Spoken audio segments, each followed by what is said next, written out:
அவங்களுக்கு ரிசல்ட் வந்து ஒருத்தருக்கு ஒரு மாதிரி ஆகும் அப்படின்னு சொல்றீங்கல்ல. இப்ப யாருக்காவது வந்து ஃபெயிலியர் ஆயிடுச்சுன்னா என்ன பண்ணுவீங்க? ஃபெயிலியர் ஆவுது. ஆகலன்றலாம் சொல்லல நானு. கம்பல்சரி ஆகும். ஏன்னா, எல்லாத்தையும் விட சக்தி, மேல் சக்தி கடவுள் இருக்காரு. அல்லாஹ் இருக்காரு. அதுக்கு மிஞ்சினது எதுவுமே கிடையாது. நம்மளுடைய முயற்சி தான். இப்ப நான் செய்றேன்னா, இது எங்க அப்பனோ, எங்க தாத்தானோ எழுதி வச்ச எழுத்துல நான் வச்சு செய்யல. இதே குரான்ல அதே அல்லாஹ் தாலா நமக்கு காட்டின எழுத்த வச்சு தான் நம்ம செய்றது.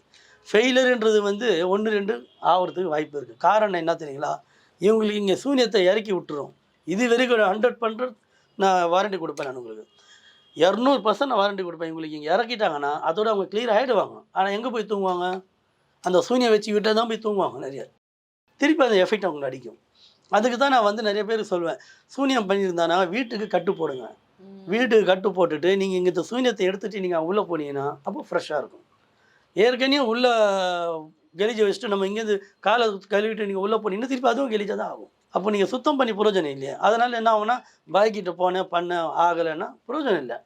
நமக்கு என்ன ப்ராப்ளம், எங்க ப்ராப்ளம் இருக்கோ, அத அடியோடு எடுக்கணும். அடியோடு எடுத்துட்டு நீங்க பண்ணீங்கன்னா, உங்களுக்கு எல்லாமே சக்சஸ்.